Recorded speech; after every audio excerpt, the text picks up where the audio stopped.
ma jupe, ni le moment, parce que je mets un truc, c'est pas que je suis chez et je me dis bon j'ai choisi, je m'en fous, c'est mon choix et peut-être un jour je ferai teshuva. Non, je la mets, je me sens mal avec et je suis dans ma vera et en fin de compte, comment je fais? Hachem, j'ai besoin que tu m'aides s'il te plaît.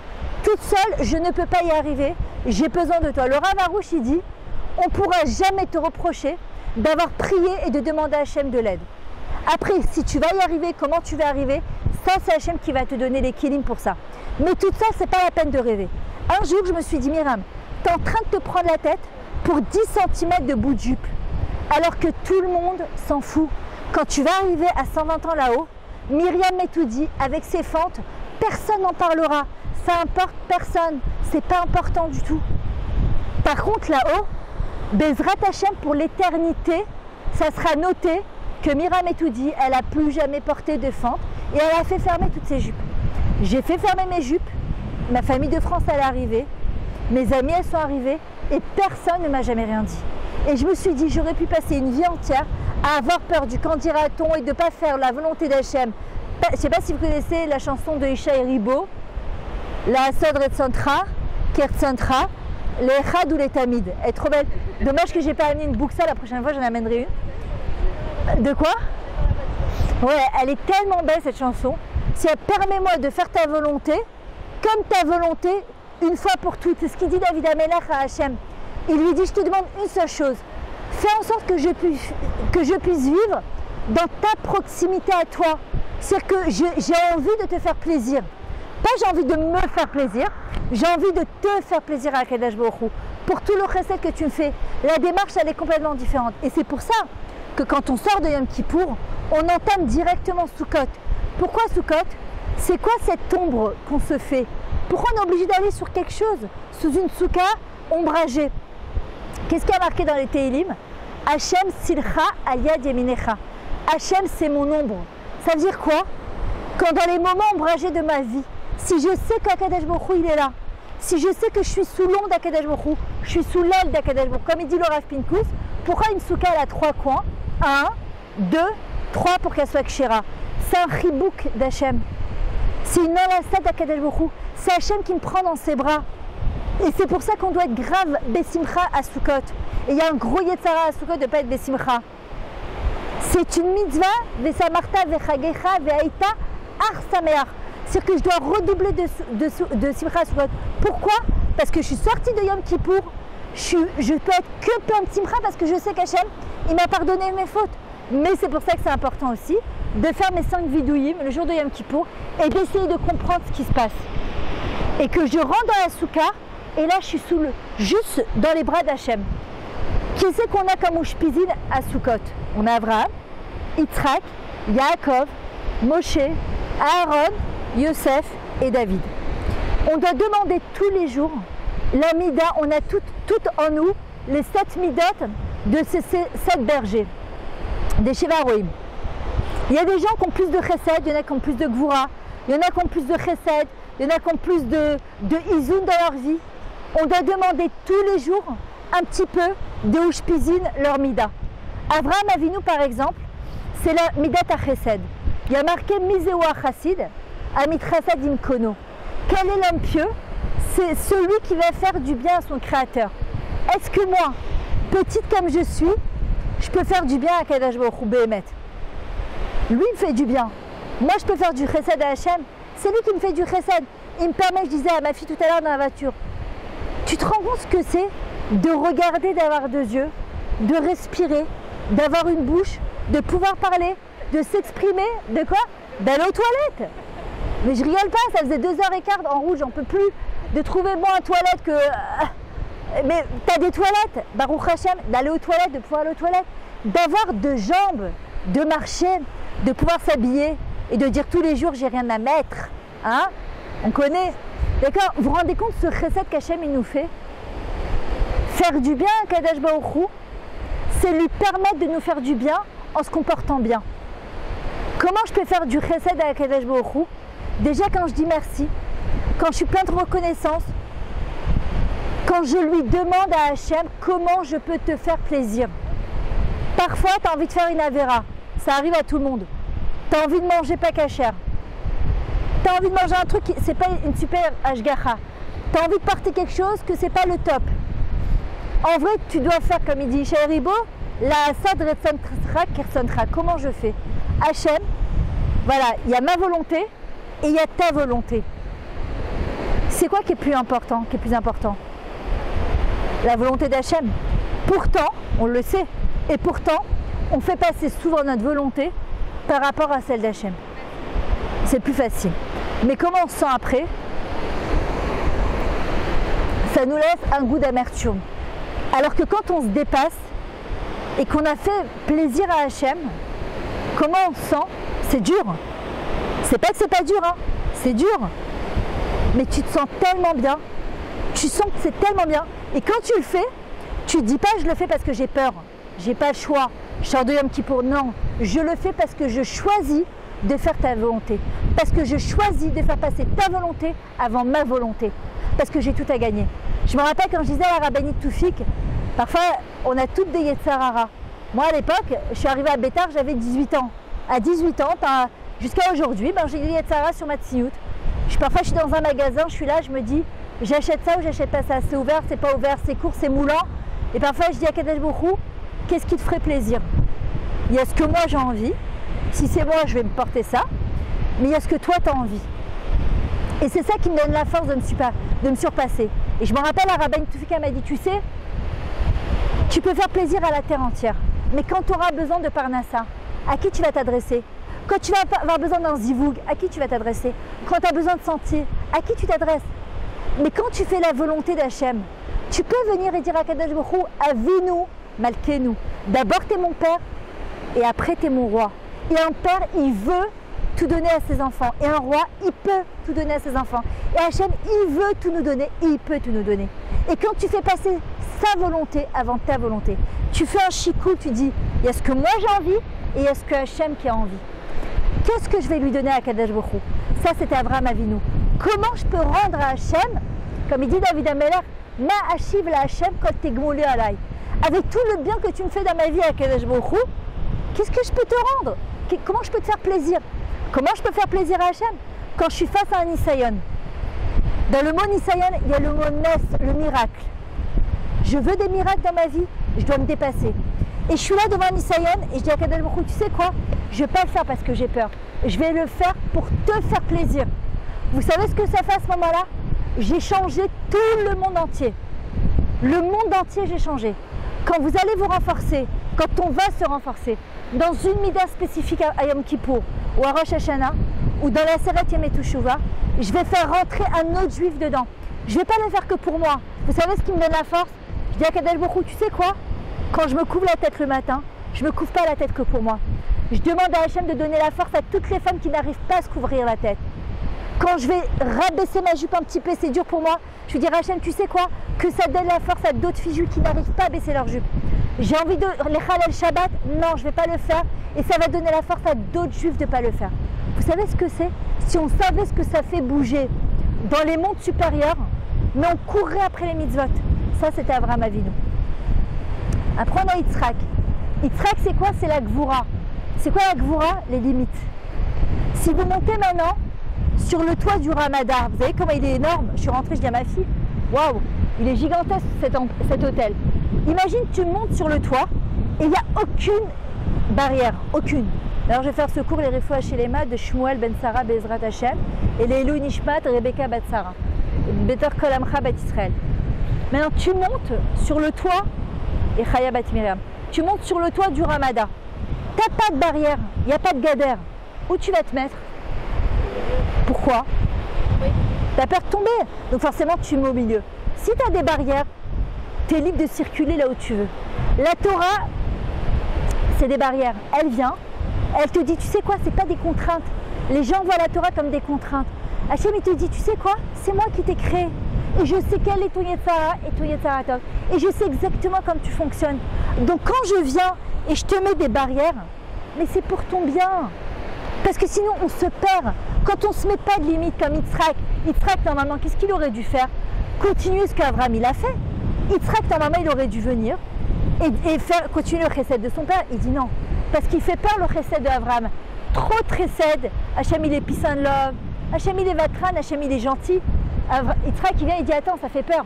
Il faut des barrières, il faut des limites dans la vie, sinon je risque de tomber. Alors Yitzhak il vient et il nous met ses limites. Et c'est pour ça que le jour où je cuisine de Yitzhak, on doit dire à Kadosh Baruch Hu, donne-moi des limites dans ma vie. Fais en sorte que j'arrive à accepter les limites, parce que les limites c'est quelque chose de bien. Si vos parents, ils vous laissent faire ce que vous voulez, c'est un kiff ou c'est pas un kiff? Quand je t'appelle Sarah, qu'il est minuit ou 1h du matin et je te dis où tu es, ça t'énerve ou ça te fait plaisir? Ça t'énerve mais ça te fait plaisir. Ça t'énerve parce que tu veux que je te fasse confiance, mais ça te fait plaisir parce que ça veut dire que irpatli mi mère. Si je te laisse rentrer à 5h ou à 6h du matin, c'est-à-dire en fait ma mère elle s'en fout de moi. C'est pas important que je traîne à 5h ou 6h du matin. Mais quand je t'appelle et je te dis Sarah où tu es, tu m'as promis de rentrer à telle heure ou à telle heure. À Kadosh Baruch Hu c'est pareil. Il te dit je t'ai mis dans ce monde. Des irpatli mi mère. J'ai besoin de toi. Et toi tu m'es très importante. Et c'est pour ça que je te demande de mettre telle ou telle limite dans ta vie. Après on a Yaakov. Yaakov, c'est le juste milieu.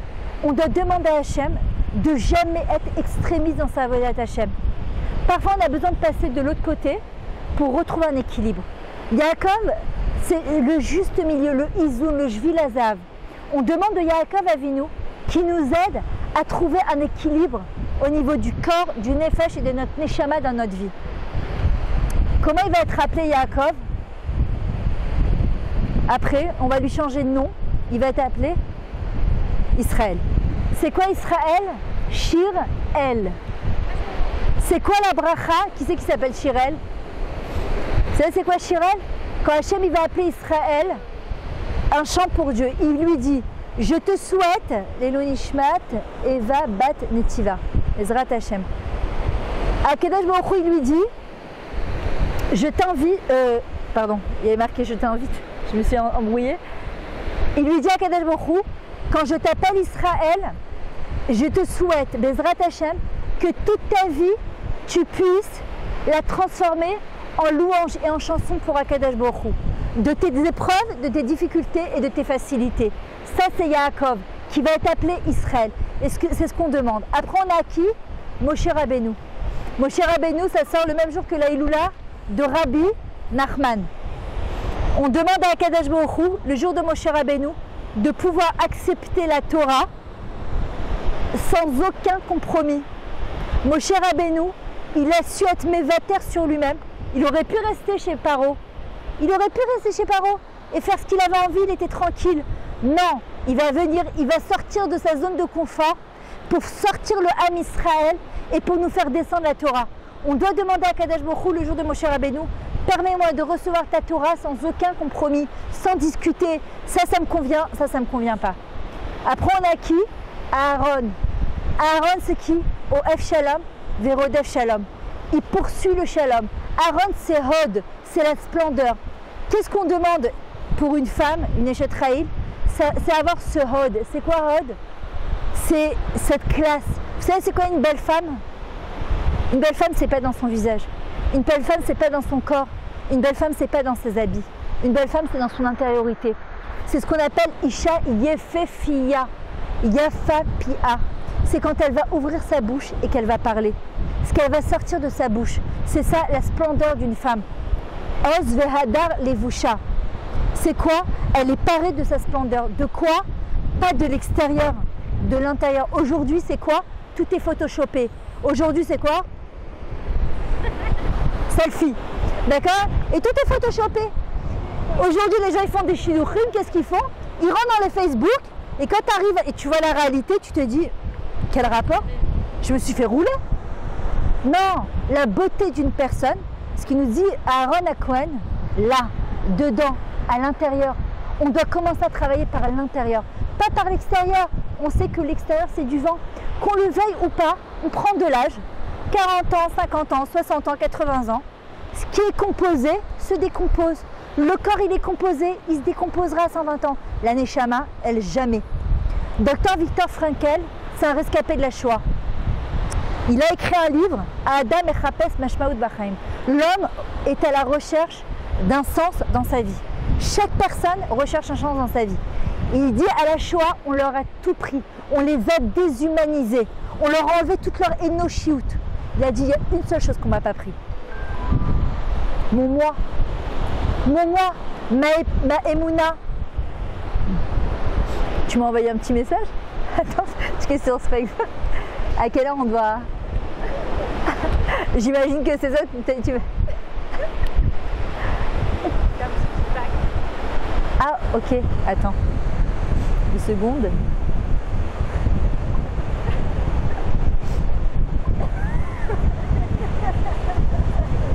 Ah, ok. Super. Sarah, essaie de trouver un Kleenex dans mon sac.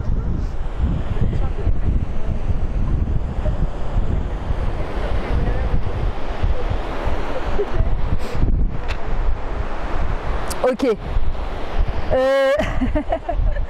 C'est sympa les messages. Donc ça c'était pour Aaron Cohen. Aaron Cohen en fait, non je sais plus où j'en étais en fait.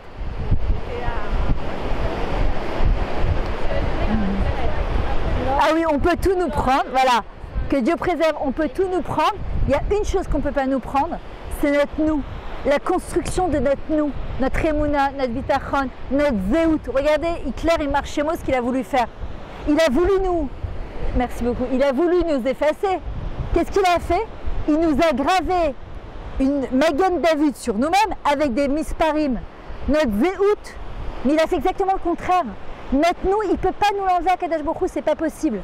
Aaron Cohen, c'était quoi? Le shalom. Oev shalom verodef shalom. Après, merci. Maintenant, surtout si après je dois aller aux toilettes, je préfère éviter. Maintenant, il y a aussi, après on a Yosef Hatzadik. Yosef Hatzadik, il était appelé comment? Ish Matzliach, l'homme de la réussite. Vous savez pourquoi? Parce que j'entends pas, est-ce qu'avec le bruit de la mer? Oui, mais comment il réussissait? Il y a plein de gens qui réussissent. Alors, hein? Tout ce qu'il faisait, il faisait rentrer Hachem dedans.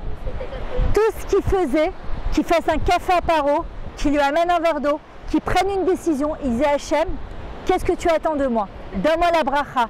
Comment je peux faire? Tout ce qu'il faisait et qu'il entreprenait, il demandait à Kadosh Baruch Hu la bracha. Et ensuite, on a David Ameler. David Ameler, il a transformé sa vie en quoi? En Tehilim, en louange pour Akadosh Baruch Hu. David Ameler, ça va être sa force. Il va transformer toute sa vie en Tehilim pour Hachem. Il aurait pu se plaindre. David, il va dire non. Il va faire rentrer Hachem dans sa vie. Comment il va faire? Il va observer la mer, le soleil, la lune. Regardez la lune, elle est à 1/4. Elle va grandir jusqu'au 15. Le 15 du mois, elle va être déjà pleine. Il se disait, c'est pas possible. Il y a un Dieu sur terre, il y a quelqu'un qui gère tout ça. Maintenant, est-ce que vous avez des questions par rapport à Kippour, Sukkot, de Emouna? Vas-y. Ouais. Bien sûr. Bien sûr. Tu poses une très bonne question. C'est quoi ton prénom? Noémie, elle dit, est-ce que, regardez les filles, elle pose une question, en fait, ça concerne tout le monde. Si vous avez des questions aussi, vous me les posez. Elle dit, est-ce qu'on peut faire teshuva sur les années précédentes? Ben, c'est comme quelqu'un, par exemple, qui ne connaissait rien, en fait, et il va découvrir la grandeur de la Torah. En fait, il fait teshuva de quand? Pas seulement depuis maintenant, en fait. Depuis qu'il est né. On fait teshuva depuis du moment, en fait, où on ne savait pas. On dit jusqu'à où on doit faire teshuva. On dit ad asegeletzet, comme à Pessah, jusqu'à où on cherche le chametz. Il ne faut pas les shtagéa. Jusqu'à où tu te rappelles. Et le Rav Arush, il dit, ben, prie pour aussi te rappeler les choses que tu aurais fait, que tu aurais oubliées. Maintenant, après, on a la tchouva qu'on fait par rapport à Hachem, et la tchouva qu'on doit faire par rapport aux autres. On sait très bien qu'Akadosh Baruch Hu, il est prêt à nous pardonner toutes nos avérotes. Maintenant, si on a quelque chose à se faire pardonner, par exemple, on doit demander pardon à la veille de Yom Kippour à ses parents, à ses frères et sœurs, à ses copines, à ses profs. On doit demander pardon. Parfois tu dis, oh ça va, j'ai rien fait, hein, c'est bon. En vrai non, on a toujours, même une fois je me rappelle pendant un cours, j'avais dit à la fin du cours, bon Mechila, on ne sait jamais, maintenant je fais très attention à ne jamais, chazé shalom, faire de la peine à quelqu'un quand Et une elle m'a dit, il était temps que tu me demandes pardon. Elle me dit, je te parle. Alors je la regarde, je lui dis, pourquoi, qu'est-ce que je t'ai fait? Elle m'a dit, j'ai levé une fois le doigt pendant le cours, tu m'as jamais répondu. Alors tu peux te dire, ah non mais elle abuse de l'autre, c'est une psychopathe la fille. Je sais pas, elle va te faire soigner quoi. Ou bien te dire, l'homme est chané. Je lui ai fait de la peine, je lui demande pardon. C'est quoi là, tu vois, on a dit, boucha, c'est que j'ai honte. D'un coup je réalise que j'ai fait quelque chose qu'il ne fallait pas que je fasse. C'est pour ça que le Ben Adam Lechavero est extrêmement important Yom Kippour. Si vous savez que vous êtes en bisbise avec quelqu'un qui... Oh mon Dieu, il y a une phrase qu'on dit. On va pas avoir peur, Anan Milvado, Vefes Zulato. Hachem ou Elohim. Ça doit être un Gilgoul. Machou lecha, machou lecha, machou lecha.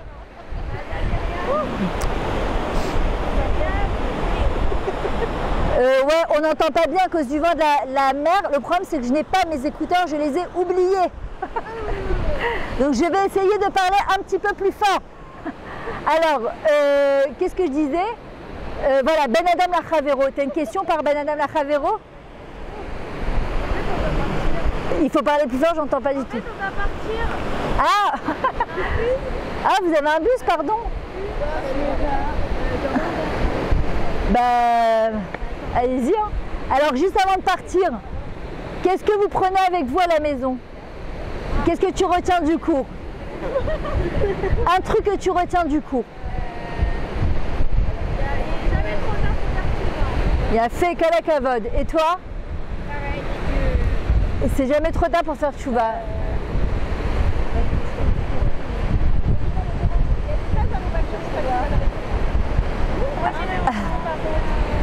Vas-y. J'aimerais savoir, pour Rosh Hashanah, on doit prier, on doit demander pardon. Et à Kippour, ouais. Non, Rosh Hashanah, on ne demande surtout pas pardon. À Kippour et à Seret Yemet Teshuvah et Elul, on demande pardon. Voilà, Rosh Hashanah, juste on remercie. On est Mamlich HaKadosh Baruch Hu, mais surtout on ne demande pas pardon. Mais c'est pas grave si tu l'as fait. La kavana dans la prière. La kavana dans la prière, il a fait. Bye. Yom Kippour Sameach Chazak, des bonnes nouvelles, Bezrat Hashem. En fait, Yom Kippour, ça n'a rien à voir avec Rosh Hashanah. Rosh Hashanah, on est Mamlich HaKadosh Baruch Hu, on le fait régner. C'est-à-dire que mon moi n'existe pas. Par contre, à Yom Kippour, c'est moi qui viens et qui demande pardon à Kadosh Baruch Hu. Et justement, pour me faire pardonner, il faut que je dise à chaque